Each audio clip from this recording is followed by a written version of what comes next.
चलो बाळको આજે નવો સવાલ તરફ જોઈએ। આપણે ભણી રહ્યા છે ચેપ્ટર નંબર 19 માનવ વિકાસ અને લાસ્ટ લેક્ચરમાં આપણે માનવ વિકાસનો અર્થ જોયો હતો। એ અર્થ બે જોયા હતા, એક વિગતવાર ચર્ચા હતી ને બાળકો એક ટૂંકમાં યુએનડીપી એ આપેલી ડેફિનેશન હતી। તો યુએનડીપી એ માનવ વિકાસની શું ડેફિનેશન આપી છે એ ફરી પાછી આપણે જોઈએ। તો માનવ વિકાસ એટલે માનવની આકાંક્ષાઓ અને જરૂરી હોય તેવી જીવન નિર્વાહની સુવિધાઓ કે જરૂરિયાતો વિકસાવવાની પ્રક્રિયા એટલે માનવ વિકાસ। આવો બાળકો એનો અર્થ જોયો હતો। યુએનડીપી નું નામ એટલે બાળકો યુનાઇટેડ નેશન ડેવલપમેન્ટ પ્રોગ્રામ। આવો આપણે ભણ્યા છે। હવે માનવ વિકાસ એટલે શું? તો માનવીનો વિકાસ કઈ કઈ રીતે થઈ શકે છે, કયા પ્રયત્નો થકી માનવનો વિકાસ થાય? બાળકો માનવીનો સર્વાંગી વિકાસ થવો જોઈએ। आर्थिक दृष्टिकोण थी, राजकीय दृष्टिकोण थी, सांस्कृतिक बाळको वहीवटी आवो व्यक्तिनो मानवीनो सर्वतोमुखी विकास करवा माटे मानवीने पोतानी रस, रुचि, आवडत, बुद्धि क्षमता अनुसार सफल अने सृजनात्मक जीवन जीववा सहायक बने। बाळको दरेक व्यक्ति, दरेक मनुष्यने, दरेक मानवीने पोताना रस, रुचि, आवडत, बुद्धि क्षमता पोतानी दिलचस्पी अनुसार एक सफल અને સર્જનાત્મક જીવન જીવવામાં સહાયક બને અને બાળકો પોતાને મનગમતું કાર્ય, પોતાને મનગમતો બાળકો જે રસ, રુચિ, દિલચસ્પી હોય એવું કાર્ય જોઈને મળી જાય તો બાળકો એ પોતાનું એક સારું જીવન જીવી શકે, પોતાનો સારો વિકાસ કરી શકે છે। માનવ ક્ષમતાઓનું નિર્માણ થાય, સમાનતા પ્રાપ્ત થાય, વિવિધ ક્ષેત્રોમાં પસંદગીનો વ્યાપ વધે કે માનવ ક્ષમતાઓનું નિર્માણ થાય। મનુષ્યમાં રહેલી બાળકો જે વિવિધ ક્ષમતાઓ છે, જે કેપેબિલિટી છે એ બાળકો સારા પ્રમાણમાં ડેવલપ થવી જોઈએ, કારણ કે એ ડેવલપ થાય એટલે પોતે પણ ડેવલપ થઈ શકે, પોતાનો પણ વિકાસ સાધી શકે। સમાનતા પ્રાપ્ત થાય, દરેકને બાળકો સમાનતા પ્રાપ્ત થવી જોઈએ અને એટલા માટે ભારતના બંધારણે સમાનતાનો અધિકાર પણ આપણને આપેલો છે। વિવિધ ક્ષેત્રોમાં પસંદગીનો વ્યાપ વધે, કોઈ પણ વ્યક્તિઓ ખ્યાલ આવ્યો, દરેક વ્યક્તિ એક જ ફિલ્ડમાં, એક જ ક્ષેત્રમાં બાળકો જવાનો નથી। દરેક વ્યક્તિની અંદર એક જ હુનર કે કાબિલિયત નથી। દરેકની અંદર બાળકો હુનર, કાબિલિયત, કૌશલ્ય, આવડત ખ્યાલ એ અલગ અલગ છે ને એટલા માટે દરેક વ્યક્તિની બાળકો દરેક વ્યક્તિ અલગ અલગ ક્ષેત્રમાં, પણ અલગ અલગ ક્ષેત્ર કયા? પોતાને રસ, રુચિ હોય, આવડત હોય એવા ક્ષેત્રોમાં એ આગળ વધી શકે એના માટે વ્યાપ એટલે વિસ્તાર, પોતાની પસંદગીનો વ્યાપ વધે, પોતાને પસંદગીના ક્ષેત્રો વિકાસ થાય એવો બાળકો તો માનવીનો પણ વિકાસ થઈ શકે। માનવી તંદુરસ્ત, આરોગ્યમય, સ્વસ્થ અને દીર્ઘાયુ જીવન જીવે। દીર્ઘાયુ એટલે બાળકો લાંબુ જીવન। મનુષ્ય સારું જીવન ક્યારે જીવી શકે? પહેલું, એક તો એની તંદુરસ્તી હોવી જોઈએ બાળકો, બીજું એનું આરોગ્ય સારું હોવું જોઈએ, એ સ્વસ્થ હોવો જોઈએ અને લાંબુ જીવન બાળકો આ હોય ને તો આ શક્ય બને છે। તમારી તંદુરસ્તી સારી હોય, તમારું આરોગ્ય સારું હોય, રોગ પ્રતિકારક શક્તિ સારી હોય, તમે સ્વસ્થ હો તો બાળકો વ્યક્તિ લાંબુ જીવન જીવી શકે ને વ્યક્તિ લાંબુ જીવન ત્યારે જ જીવે જ્યારે માનવનો શું થયેલો હોય? વિકાસ। પણ માનવનો વિકાસ થવા માટે પાછું આ પણ જરૂરી છે। માહિતી અને શિક્ષણ દ્વારા જ્ઞાન પ્રાપ્ત કરે, કારણ કે બાળકો માનવીનો વિકાસ ત્યારે શક્ય બને છે જ્યારે અલગ અલગ ક્ષેત્રોમાં તે માહિતી મેળવે, જ્ઞાન મેળવે, કારણ કે મેળવેલી માહિતી, મેળવેલું જ્ઞાન ક્યારે વ્યર્થ નથી જતો। આવા વ્યક્તિનો સમાજની અંદર બાળકો શોષણ નથી થતું અને બીજી બાબત સરકાર દ્વારા લોકોને જે કે બેનિફિટ્સ આપવામાં આવે છે, લાભ આપવામાં આવે છે, સરકાર દ્વારા આપવામાં આવતી વિવિધ યોજનાઓનો તે લાભ લઈ શકે છે। પણ કે લાભ ક્યારે મેળવી શકે? સરકાર દેશના લોકો માટે વિવિધ યોજનાના માધ્યમ દ્વારા લોકોનો વિકાસ કરવા બાળકો કટિબદ્ધ છે, પરંતુ સરકાર યોજના બહાર પાડે છે, યોજનાનું નોલેજ તમારી પાસે હોવું જોઈએ અને એ નોલેજ તમારી પાસે શેના દ્વારા આવે છે? વિવિધ ક્ષેત્રોની માહિતી દ્વારા અને શિક્ષણ દ્વારા। ખ્યાલ આવ્યો? અને બાળકો યાદ રાખજો, એજ્યુકેટેડ પર્સન એ ક્યારે બાળકો ક્યારે શોષણનો ભોગ બનતો નથી। આર્થિક ઉપાર્જનની તકો પ્રાપ્ત થાય। આર્થિક ઉપાર્જન એટલે બાળકો રોજગારી, ધંધો, વ્યાપાર વગેરે ક્ષેત્રોમાં બાળકો એને તક પ્રાપ્ત થવી જોઈએ. વિવિધ ક્ષેત્રોમાં બાળકો એ આગળ વધે એના માટેને તક પ્રાપ્ત થવી જોઈએ. આ બંને મુદ્દો એક જ છે, રજૂઆત અલગ અલગ રીતે થઈ છે. ઊંચા જીવન ધોરણ માટે કુદરતી સંસાધનોનો સમાન રીતે ઉપલબ્ધ બને. બહુ મસ્ત મુદ્દો છે બાળકો. શું કહે છે કે ઊંચા જીવન ધોરણ માટે કુદરતી સંસાધનો સમાન રીતે ઉપલબ્ધ બને, એટલે કે કોઈ એક વ્યક્તિના હાથમાં આ કુદરતી સંપત્તિ ચાલી જવી ન જોઈએ. જો એવું થાય તો જે વ્યક્તિ પાસે આ કુદરતી સંસાધનો જશે એનો જ ઉદ્ધાર થશે, એનો જ વિકાસ થશે, એ જ આગળ વધશે. તો બાકીના મનુષ્ય, બાકીના માનવ સમુદાયનું શું? અને એટલા માટે કુદરતી સંસાધનો છે, આ કુદરતી સંસાધનો સમાન રીતે ઉપલબ્ધ થાય, સમાજના, દેશના દરેક વ્યક્તિના હાથમાં વધતા ઓછા પ્રમાણમાં આ સંસાધનોનો લાભ એને પ્રાપ્ત થવો જોઈએ, તો જ તે પોતાનો સર્વતોમુખી વિકાસ સાધી શકે, ગુણવત્તાસભર જીવનશૈલી પ્રાપ્ત થાય, ગંદકીનો યોગ્ય નિકાલ થાય અને સ્વાસ્થ્ય સંબંધી પરિસ્થિતિ સુધરે. ખ્યાલ મહત્વનો, કારણ કે મનુષ્યના સ્વાસ્થ્ય, મનુષ્યના આરોગ્ય એની સાથે બાળકો આ સીધી રીતના સંકળાયેલું છે. કારણ કે જોજો, રોગચાળો, વિવિધ રોગો સૌથી વધારે બાળકો ક્યાં ફેલાતા હોય? સ્લમ્સમાં, ઝૂંપડપટ્ટી એરિયામાં. કારણ કે બાળકોને ગંદકી વધારે હોય અને એટલા માટે ત્યાંના લોકોનો જોઈએ એટલો વિકાસ થતો નથી. એ હેતુસર ગંદકીનો યોગ્ય નિકાલ થવો જોઈએ, જેનાથી લોકોનું સ્વાસ્થ્ય સારું રહે. કારણ કે ગંદકી એ રોગોનો બાળકો ઉદ્ભવ સ્થાન છે. જો એ નાબૂદ કરવામાં આવે તો રોગો ફેલાય નહીં અને સ્વાસ્થ્ય સંબંધી પરિસ્થિતિ સુધરે. કારણ કે ગંદકીનો નિકાલ થાય તો સીધી બાબત છે બાળકો, લોકોનું સ્વાસ્થ્ય સારું રહે અને લોકોના સ્વાસ્થ્ય સંબંધીમાં પરિસ્થિતિમાં શું થાય? સુધારો થાય. વ્યક્તિગત અને સામાજિક સુરક્ષા પ્રાપ્ત થાય, વ્યક્તિનો વિકાસ થાય, મનુષ્યનો વિકાસ થાય, માનવીનો વિકાસ થાય. તો સીધે સીધી બાળકો એ જન સમુદાય છે, એ માનવ સમુદાય છે કે જૂથ સમુદાય છે, એટલે શું? આપણો સમાજ છે. આ સમાજની પણ શું થાય છે બાળકો? સુરક્ષા પ્રાપ્ત થાય છે. વ્યક્તિનો વિકાસ થાય એટલે દરેક જો વ્યક્તિનો વિકાસ થાય તો આ વ્યક્તિનો સમૂહ એટલે સમાજ, અને સમાજની પણ શું પ્રાપ્ત થાય બાળકો? સુરક્ષા પ્રાપ્ત થાય, અથવા સમાજનો પણ શું થાય? વિકાસ થાય. માનવ અધિકારોનો ઉપયોગ કરે. આપણને 6 અધિકારો આપ્યા છે. ખ્યાલ આવ્યો? એમાં એક મહત્વનો અધિકાર છે બંધારણીય ઇલાજનો અધિકાર. ફરી પાછો રિવાઇન્ડ કરું છું. ચેપ્ટર નંબર 21 માં ભણી ગયા છે, પણ બાળકો 21 માં આ વર્ષે ચેપ્ટર નીકળી ગયું છે. ખ્યાલ આવ્યો? આ 6 અધિકારોમાં બાળકો સ્વતંત્રતાનો અધિકાર, સમાનતાનો અધિકાર, ધાર્મિક સ્વતંત્રતાનો અધિકાર, શોષણ વિરોધી અધિકાર, સાંસ્કૃતિક અને શૈક્ષણિક અધિકાર, અને બાળકો મહત્વનો અધિકાર છે બંધારણીય ઇલાજનો અધિકાર, જે આપણને બધા માનવ અધિકારોનો ઉપયોગ કરવાની તક આપે છે. કયો અધિકાર? બંધારણીય ઇલાજનો અધિકાર. દાખલા તરીકે કોઈ શોષણ કરતું હોય તો આ શોષણનો ભોગ બનતા કે અન્યાય થતા અટકાવવા માટે આપણે બંધારણીય ઇલાજના અધિકારનો શું કરીએ છીએ? ઉપયોગ કરીએ છીએ. અને આ અધિકાર થકી જ આપણે આપણો વિકાસ સાધી શકીએ છીએ. કોઈ પણ રાજ્યમાં હરવા ફરવાથી માંડીને વ્યાપાર ધંધાના વિકાસ સુધી બાળકો આપણા દેશના બંધારણને આપણને આ અમૂલ્ય તક આપી છે. ખ્યાલ આવ્યો? અને એના થકી જ બાળકો આપણે વ્યાપાર, ધંધો, રોજગાર આપણે વિકાસ કરીએ છીએ, અને એ આવક થકી આપણે આપણું ગુજરાન ચલાવીએ છીએ, આજીવિકા ચલાવીએ છીએ, અને એ રીતના બાળકો આપણે આગળ વધીએ છીએ. અને એટલા માટે બાળકો આ સૌથી મહત્વનો મુદ્દો છે કે માનવ અધિકારોનો ઉપયોગ કરે. હવે બીજી એક બાબત, આ તમારે માત્ર છે ને આવા મુદ્દા જ લખવાના છે. મેં જે રીતના સમજાવ્યું એના વિગતે તમારે લખવાનું નથી.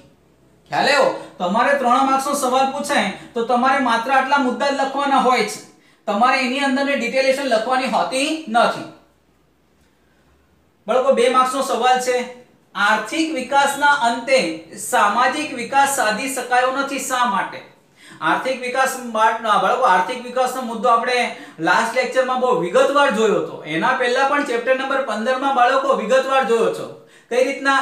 કે ઉદ્યોગોની સ્થાપના થાય તો રોજગારીનું નિર્માણ થાય, લોકોને રોજગારી મળે, લોકોની આવકમાં વધારો થાય, આવક વધતા જીવન જરૂરિયાતની ચીજવસ્તુઓ સંપૂર્ણપણે સંતોષાય, એ લોકોનું જીવન ધોરણનું સ્તર ઊંચું આવે.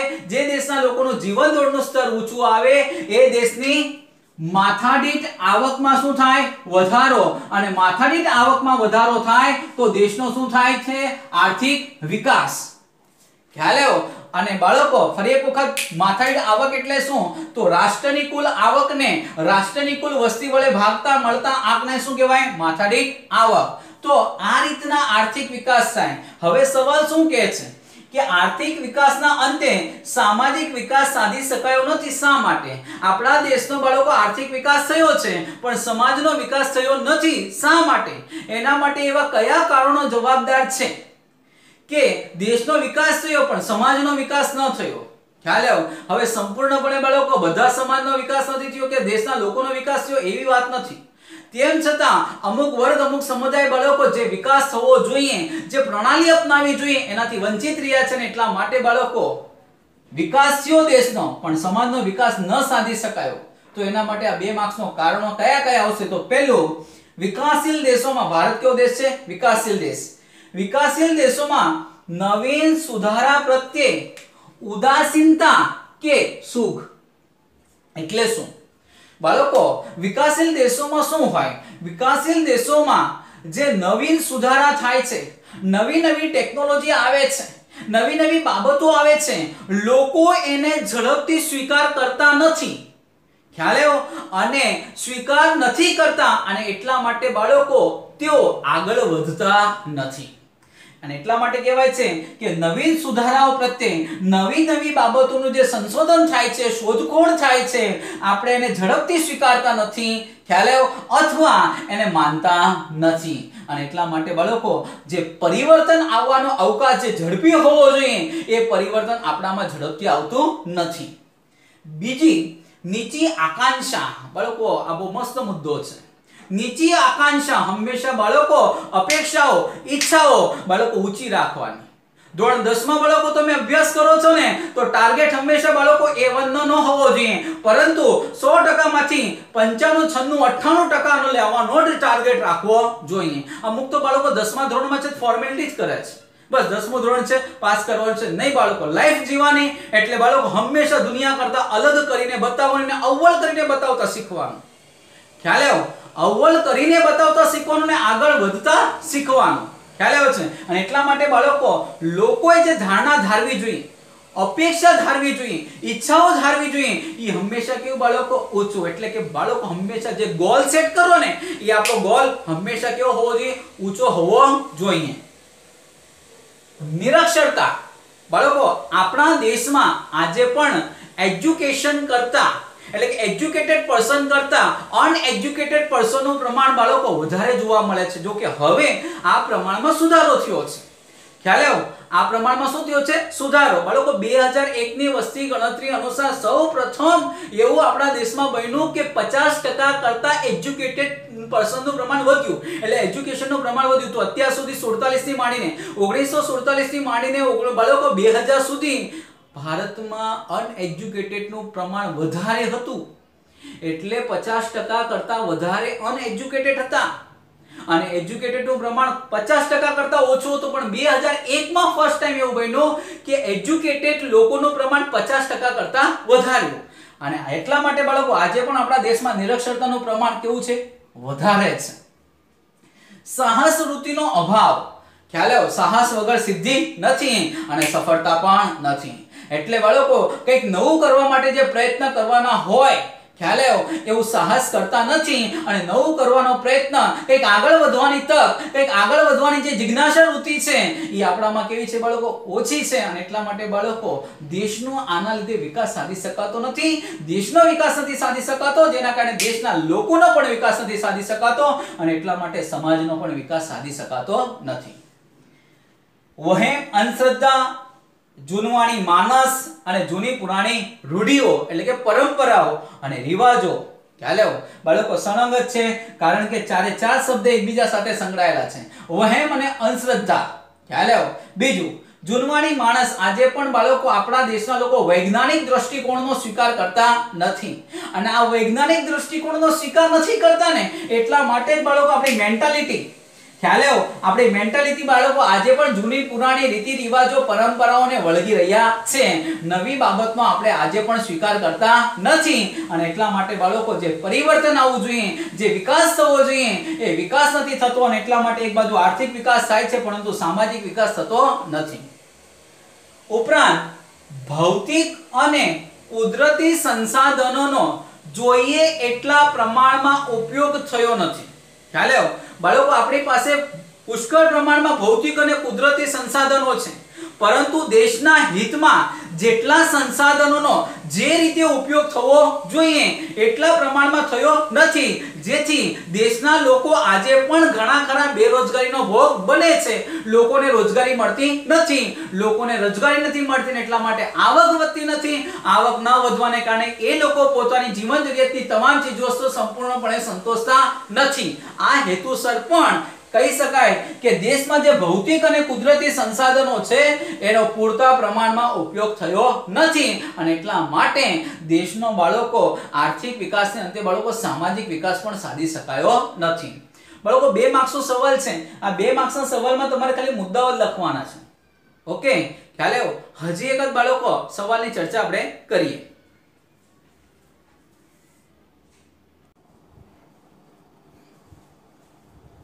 ચલો બાળકો આગળનો સવાલ જોઈએ. તો આગળનો સવાલ છે માનવ વિકાસ અહેવાલ વિશે માહિતી આપો.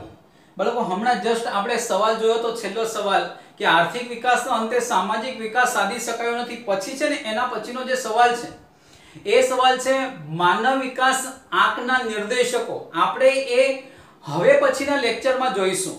ખ્યાલ આવ્યો? કારણ કે સૌથી મહત્વનો સવાલ છે બાળકો, અને એ હવે પછીના લેક્ચરમાં આપણે એની ચર્ચા કરીશું. પણ એના આગળનો જે સવાલ છે કે માનવ વિકાસ અહેવાલ વિશે માહિતી આપો, કે માનવ વિકાસ અહેવાલ. બાળકો આવો સવાલ છે ને પરીક્ષામાં ક્યારેય પૂછાયો નથી.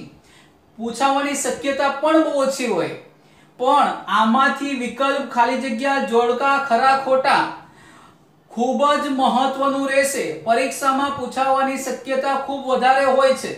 દર વર્ષે બોર્ડના પેપરમાં આ કોષ્ટકમાંથી કે આ માહિતી પરથી બાળકો તમને હેતુલક્ષી પ્રશ્નોત્તરીમાં એટલે કે ટૂંકા પ્રશ્નોત્તરીમાં આ સવાલ તમને પૂછાય છે. ખ્યાલ આવ્યો? તો જોઈએ યુએનડીપી દ્વારા યુનાઇટેડ નેશન ડેવલપમેન્ટ પ્રોગ્રામ દ્વારા 1990 થી દર વર્ષે HDI એટલે હ્યુમન ડેવલપમેન્ટ ઇન્ડેક્સ, જેને કહેવાય છે માનવ વિકાસ. ખ્યાલ આવ્યો? હ્યુમન ડેવલપમેન્ટ ઇન્ડેક્સ, માનવ વિકાસ આંક. શું કહેવાય? માનવ વિકાસ આંક. HDI નું પૂરું નામ થાય છે હ્યુમન ડેવલપમેન્ટ ઇન્ડેક્સ. તો યુએનડીપી દ્વારા 1990 થી દર વર્ષે HDI બહાર પાડવામાં આવે છે. તમને એવો સવાલ પૂછાય માનવ વિકાસ અહેવાલ બહાર પાડતી સંસ્થા કઈ? તો યુએનડીપી, સંયુક્ત રાષ્ટ્ર વિકાસ કાર્યક્રમ. 2015 માં આપણી પાસે બાળકો આજે તમને અહેવાલ જોવો છો કે કયા દેશનો વિકાસ વધારે થયો છે, કયા દેશનો વિકાસ મધ્યમ કક્ષાનો છે. આ એક અહેવાલ છે, આ એક રિપોર્ટ છે, અને આ રિપોર્ટ આપણે યુએનડીપી એ બહાર પાડેલો છે 2015 માં, જેને કહેવાય છે HDR, હ્યુમન ડેવલપમેન્ટ રિપોર્ટ, માનવ વિકાસ અહેવાલ. શું કહેવાય? Human development report. યુએનડીપી 1990 થી દર વર્ષે માનવ વિકાસ અહેવાલ રજૂ કરે છે. પરંતુ આપણી પાસે જે અહેવાલ છે એ અહેવાલ 2015 નો છે, અને એમાં યુએનડીપી એ 2015 માં 188 દેશોનો અભ્યાસ કર્યો છે. કેટલા દેશોનો? 188 દેશોનો અભ્યાસ કર્યો છે. અને એમાં કયા કયા દેશનો માનવ વિકાસ એટલે કે મનુષ્યને મળતી સગવડો, સવલતો, ખ્યાલ આવ્યો, એ કેટલા પ્રમાણમાં મળે છે એવો એમણે 188 દેશોનો સર્વે કર્યો છે. અને આ દેશોને 4 ભાગમાં વહેંચેલા છે. કેટલા ભાગમાં? 4 ભાગમાં. તમે જોઈ શકો છો 1, 2, 3 અને 4. જેમાં એમણે 4 ભાગમાં આ રીતના વિભાજિત કર્યું છે. ઉચ્ચ માનવ વિકાસ, કે જે દેશોનો માનવ વિકાસ આંક ખૂબ વધારે છે. પછી ઉચ્ચતમ માનવ વિકાસ આંક, પછી મધ્યમ માનવ વિકાસ આંક અને નિમ્ન માનવ વિકાસ આંક. તમને એવો સવાલ પૂછાય કે યુએનડીપી એ 2015 ના રિપોર્ટ અનુસાર કયા 4 વિભાગોમાં વિભાજિત કર્યા છે? તો આ 4: ઉચ્ચ માનવ વિકાસ આંક, ઉચ્ચતમ માનવ વિકાસ આંક, મધ્યમ માનવ વિકાસ અને નિમ્ન માનવ વિકાસ આંક. ખ્યાલ? આ 4 ભાગોમાં વિભાજિત કર્યું છે 188 દેશો. જેમાં સર હવે માનવ વિકાસ આંકનો એ લોકો અભ્યાસ કઈ રીતના કરે છે? તો બાળકો એવો અમુક બાબતોને ટાર્ગેટ કરે છે. દાખલા તરીકે ત્યાંના લોકોની માથાદીઠ આવક કે સરેરાશ આવક કેટલી છે. જે દેશની માથાદીઠ આવક વધારે હોય છે એ લોકોનું જીવન ધોરણનું સ્તર પણ કેવું હોય છે, ઊંચું હોય છે. બીજું, શિક્ષણાંક.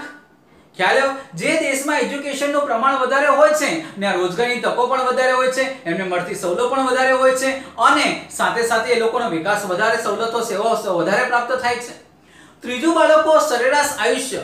બાળકો, આયુષ્યમાં વધારો ક્યારે થાય? જ્યારે તમારું આરોગ્ય સારું હોય, પ્રાથમિક સુવિધાઓ તમને સારી મળતી હોય, આરોગ્યની સગવડો તમને સારી મળતી હોય તો સ્વાભાવિક છે એ દેશોનો વિકાસ કેવો થવાનો છે? વધારે. તો UNDP એ આ ત્રણ બાબતોનો અભ્યાસ કર્યો. કયા કયા? એક માથાદીઠ આવક, સરેરાશ આવક કહેવાય જેને, બીજું છે શિક્ષણ સંપાદન અથવા શિક્ષણ આંક, અને ત્રીજું છે બાળકો સરેરાશ આયુષ્ય. જે દેશનું સરેરાશ આયુષ્ય વધારે એ દેશનો વિકાસ વધારે થયો છે. આ ત્રણ બાબત પર ભાર મૂક્યું છે જે આપણે નેક્સ્ટ લેક્ચરમાં ભણવાના છે. હવે એમાં આ 188 દેશોની વાત કરીએ તો પ્રથમ ક્રમે આવે છે નોર્વે. કયો દેશ છે? નોર્વે. પરીક્ષામાં ઘણી વખત પૂછાઈ ગયેલો સવાલ. માનવ વિકાસ આંકમાં પ્રથમ ક્રમ કોનો આવે છે? નોર્વે. બીજા ક્રમે આવે છે ઓસ્ટ્રેલિયા. બીજા ક્રમે કોણ છે? ઓસ્ટ્રેલિયા. ત્રીજા ક્રમે છે સ્વિટ્ઝરલેન્ડ. ત્રીજા ક્રમે કોણ છે? સ્વિટ્ઝરલેન્ડ. આ ત્રણ નંબર તમને આપ્યા છે. તેમજ આપણા એશિયા ખંડની વાત કરીએ તો એશિયા દેશોમાં સિંગાપુરનો સમાવેશ થાય છે, પણ સિંગાપુરનો ક્રમ છે 11મો. સિંગાપુરનો ક્રમ કેટલામો છે? 11મો. ખ્યાલ આવ્યો? તો આ રીતના માનવ વિકાસ અહેવાલ પ્રમાણે સૌથી વધારે ઉચ્ચ માનવ વિકાસ ધરાવે છે નોર્વે, બીજા ક્રમે ઓસ્ટ્રેલિયા, ત્રીજા ક્રમે સ્વિટ્ઝરલેન્ડ અને ચોથા ક્રમે નથી બાળકો, પણ અહીંયા તમને એવું કીધું છે કે એશિયાઈ દેશોમાં સિંગાપુર 11મા ક્રમે આવે છે. અને રહી સહી બાળકો આપણા ભારત દેશની વાત, તો ભારત દેશનો માનવ વિકાસમાં આપણું સ્થાન કેટલામું છે? 130મું. કેટલામું સ્થાન છે બાળકો? 130મું, જે ખૂબ ઓછું કહેવાય. ખ્યાલ આવ્યો? એક બાજુ બાળકો આપણે વિચારીએ છીએ કે આપણે મહાસત્તા બનવી છે, પરંતુ આપણા દેશના લોકોનો જે જોઈએ એટલો વિકાસ, સરેરાશ આયુષ્ય એટલું નથી બાળકો. ખ્યાલ આવ્યો? જ્યારે આ દેશોના લોકો વધારે લાંબુ જીવન જીવે છે. તો જોઈએ આ ચાર વિભાગોમાં જે વહેંચ્યું છે તે નંબર 1 ક્રમ છે માનવ વિકાસ ધરાવતા દેશો, જેમાં ઉચ્ચતમ માનવ વિકાસ, અને પછી ક્રમ છે વિભાજનનો ક્રમ, કયા કયા કેટલા કેટલા દેશો છે, HDI હ્યુમન ડેવલપમેન્ટ ઇન્ડેક્સ, આ મુદ્દો સમજવા જેવો છે, અને મુખ્ય દેશો, એમાં કયા કયા દેશોનો સમાવેશ થાય છે. હવે બાળકો આ જે મુદ્દો સમજવા જેવો છે ને એ પહેલા તમને સમજાવી દઉં, પછી તો બાળકો તમારે કોષ્ટક મોઢે જ કરવાનું છે. ખ્યાલ આવ્યો? HDI હંમેશા તમને પરીક્ષામાં એવો સવાલ પૂછાય, HDI નો અનુમાનિત ક્રમાંક ક્યાંથી ક્યાં સુધીનો હોય છે? તો બાળકો 0 થી 1 સુધી. કેટલો બાળકો? 0 થી 1 સુધી માનવ વિકાસ આંક હોય છે. જેમ જેમ તમે 1 ની નજીક જતા જાઓ એમ એમ એ દેશનો માનવ વિકાસ આંક ઊંચો જતો જાય છે. આ સમજો, પરીક્ષામાં આવો સવાલ પરીક્ષામાં પૂછાય છે કે તમે 1 ની નજીક જેમ જેમ જતા જાઓ એમ એમ તમારા દેશનો માનવ વિકાસ આંક વધે છે, ઘટે છે કે યથાવત રહે છે, કે કોઈ ફેરફાર નથી થતો? તો જવાબ આવે વધે છે. પણ જેમ જેમ 0 ની તમે નજીક જતા જાઓ એમ એમ દેશનો માનવ વિકાસ આંક ઘટે છે અથવા ઘટાડો થાય છે. આ તમારે સમજવાનું છે, આ યાદ રાખવાનું છે. અને માનવ વિકાસ આંકનું મૂલ્ય ક્યાંથી ક્યાં સુધીનું હોય? તો 0 થી 1 ની વચ્ચે. ઓકે, જો પેલું ઉચ્ચ માનવ વિકાસ ધરાવતા દેશો તો કેટલા છે? 1 થી 49 દેશો. કેટલા બાળકો? 1 થી 49 દેશોનો આમાં સમાવેશ થાય છે, જેમાં એમનો માનવ વિકાસ આંક 0.802 થી વધુ એટલે 1 ની નજીક જાય છે, અને એટલા માટે તેઓ ઉચ્ચ માનવ વિકાસ ધરાવતા દેશો છે. જેમાં કયા કયા દેશો? નોર્વે, ઓસ્ટ્રેલિયા, સ્વિટ્ઝરલેન્ડ, જે માનવ વિકાસ આંકમાં અનુક્રમે પ્રથમ, દ્વિતીય અને તૃતીય સ્થાન ધરાવે છે. પછી ડેનમાર્ક છે, નેધરલેન્ડ છે, અમેરિકા છે, સિંગાપુર છે, બ્રિટન છે, જાપાન છે, ફ્રાન્સ છે. સર અહીંયા તો 49 દેશો છે. અહીંયા તો 49 દેશો નથી બાળકો, આપણને ચોપડીમાં જેટલા સૂચન કર્યા છે એનો જ આપણે અભ્યાસ કરીશું. ખ્યાલ આવ્યો? તો બાળકો આ બધા દેશો છે જે ઉચ્ચ માનવ વિકાસ આંક ધરાવે છે. ત્યારબાદ ઉચ્ચ માનવ વિકાસ, ખ્યાલ આવ્યો બાળકો? એક થોડીક મિસ્ટેક થાય છે, જસ્ટ બાળકો અહીંયા ઉચ્ચ માનવ વિકાસ આવશે, ઉચ્ચતમ માનવ વિકાસ આંક આવશે, બરાબર. અહીંયા શું આવશે? ઉચ્ચતમ માનવ વિકાસ આંક અને અહીંયા ઉચ્ચ માનવ વિકાસ આંક, બરાબર. એટલે અહીંયા ઉચ્ચતમ માનવ વિકાસ આંક ધરાવતા દેશોમાં 1 થી 49, એટલે ટોટલ દેશો 49 છે, એ પણ ધ્યાન રાખવાનું. ત્યાર પછીનો માનવ વિકાસ આંકનું મૂલ્ય કેટલું છે? તો 0.802 થી વધારે, જેમાં Norway, Australia, Switzerland, Denmark, Netherland, America, Singapore, Britain, Japan અને ફ્રાન્સનો સમાવેશ થાય છે. બીજું છે ઉચ્ચ માનવ વિકાસ આંક, તો 50 થી 105. આમ યાદ રાખવામાં બાળકો સરળ છે. 5005 ખ્યાલ આવ્યો? કઈ રીતના? 5005. પાછા એક અહીંયા મૂકજો, બરાબર. આ યાદ રાખવા માટે છે 5005 અને અહીંયા 49 પૂરું થાય છે, અહીંયા 50 થી 105. આનો બાળકો HDI માનવ વિકાસ આંક, HDI હ્યુમન ડેવલપમેન્ટ ઇન્ડેક્સ નું મૂલ્ય કેટલું? 700 થી 798. કેટલું? 700 થી 798. એટલે જે માનવ વિકાસ આંકનું મૂલ્ય 700 તો 798 ની વચ્ચે આવે એને ઉચ્ચ માનવ વિકાસ આંક ધરાવતા દેશો કહે છે. એવા દેશો કયા કયા? Russia, Malaysia, Iran, Sri Lanka, Mexico, Brazil, ચીન, થાઈલેન્ડ અને જમૈકા. ખ્યાલ આવ્યો? કયા કયા દેશો છે બાળકો? Russia, Malaysia, Iran, Sri Lanka, Mexico, Brazil, ચીન, થાઈલેન્ડ અને જમૈકા. જમૈકાનું નામ યાદ આવે એટલે બાળકો એક બાળકો એથ્લેટિક્સ, ખ્યાલ આવ્યો? હુસેન બોલ્ટ બાળકો પ્રખ્યાત રનર છે જમૈકાનો. ઓકે, ત્યાર પછી બાળકો ત્રીજું મધ્યમ માનવ વિકાસ આંક, જેમાં બાળકો ભારતનું સ્થાન ધરાવે છે. તો ભારત એ કયા માનવ વિકાસ ધરાવતા દેશોમાં આવે? તો બાળકો મધ્યમ માનવ વિકાસ, જેમાં સમાવેશ થાય 106 થી 143, જેમાં મૂલ્ય છે 0.555 થી 0.698. આ પણ યાદ રહી જશે. અહીંયા 798 આવે છે, અહીંયા નીચે 698 આવે છે. તો 555 થી 0.698, જેમાં ઇન્ડોનેશિયા, ફિલિપિન્સ, દક્ષિણ આફ્રિકા, ઈરાક અને ભારત. એક મુદ્દામાં બાળકો અટવાઈ જવાની શક્યતા ખરા. એક ઈરાક અને બીજું ઈરાન. ઈરાન છે એ ઉચ્ચ માનવ વિકાસ ધરાવે છે અને ઈરાક છે એ મધ્યમ માનવ વિકાસ ધરાવે છે. આ કના તફાવતમાં બાળકો, આ નના તફાવતમાં તમે તકલીફમાં નહીં મુકાઈ જતા, એટલે કાળજી રાખજો. જો ઈરાન પૂછાય તો ઉચ્ચ માનવ વિકાસ આંક અને ઈરાક પૂછાય તો મધ્યમ માનવ વિકાસ આંક. ત્યાર પછી નિમ્ન માનવ વિકાસ, જેમાં 144 થી 188 દેશોનો સમાવેશ થાય છે, જેનો મૂલ્ય છે 0.550 થી નીચે, એટલે બાળકો 0 ની નજીક જતા જાય છે. અને 0 ની નજીક જેમ જેમ નીચે બાળકો નજીક જતા જાઓ એમ એમ તમારો માનવ વિકાસ કેવો થતો જાય છે? નિમ્ન, ઓછો. જેમાં કયા દેશો છે? કેન્યા, પાકિસ્તાન, નાઇજીરિયા, ઝિમ્બાબ્વે અને નાઇજર. નાઇજર દેશ છે, આ નાઇજર દેશનો ક્રમ 188મો છે. કારણ કે UNDP એ 2015 માં ટોટલ 188 દેશોનો અભ્યાસ કર્યો અને પહેલો ક્રમ આપણે જોઈએ નોર્વે, તો છેલ્લો ક્રમ કયો છે? કયો દેશ? નાઇજર. નાઇજીરિયા નહીં બાળકો, યાદ રાખજો. કયો? નાઇજર. નાઇજીરિયા પણ બાળકો નિમ્ન માનવ વિકાસ ધરાવે છે, પરંતુ 188મો ક્રમ કયો દેશ છે? નાઇજર. તો બાળકો આ કોષ્ટકમાં તમારે યાદ રાખવાનું છે કયા દેશો કયા ક્ષેત્રમાં આવે છે, કયા ક્રમમાં આવે છે. ત્યાર પછી અત્યાર સુધીનો ભારતનો માનવ વિકાસ આંક જોઈએ. ચાલો 1999 માં આપણો માનવ વિકાસ આંક હતો 0.428. આ તમને જોડકામાં બાળકો આવી શકે, કાળજી રાખજો.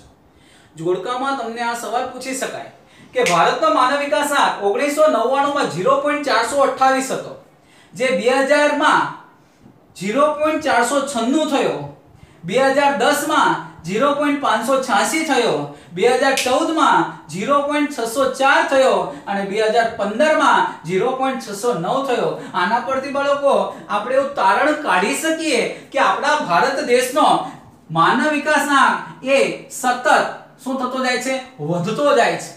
એનો જે ગ્રાફ છે એ ગ્રાફ તમે જોઈ શકો છો 428 થી 496, પછી 586, 604 અને 609. આપણા માનવ વિકાસ આંકમાં બઢોતરી થાય છે, એનો ગ્રાફ ઊંચો જાય છે. એ દેશ માટે એક સારી સંકેત છે. કેમ? કારણ કે જો માનવ વિકાસ આંક વધતો જાય તો બીજી બાજુ લોકોને મળતી સવલતો, સેવાઓ, લાભ, ફેસિલિટીઝ એનું પ્રમાણ પણ વધતું જાય તો જ આનો ગ્રાફ વધતો જાય છે. ખ્યાલ આવ્યો? તો ભારત દેશ માટે એક સારી બાબતનું સૂચન કહી શકાય કે આપણો માનવ વિકાસ આંકનું મૂલ્ય દિન પ્રતિદિન વધે છે. ખ્યાલ આવ્યો? તો બાળકો આજે આપણે આટલું જ જોઈએ. આ અગત્યનું છે, કાળજી રાખજો. બરાબર? અમુક બાબતો પર અંડરલાઈન ખાસ કરવાની. બાળકો તમે એપ્લિકેશનમાંથી હોમવર્ક જોઈને લખો છો, બરાબર? એટલે ખાસ કાળજી રાખજો. સાથે સાથે બાળકો એસએસ માં જે દિવસે જેટલું ચાલે એટલું તમારે એક વખત લખી જ નાખવાનું. સમજી ગયા તમે? જે દિવસે જેટલું ચાલે ને એટલું તમારે હોમવર્કમાં લખી નાખવાનું. ઓકે? હવે પછી બાળકો બીજા નેક્સ્ટ લેક્ચરમાં બીજા સવાલ સાથે મળીશું.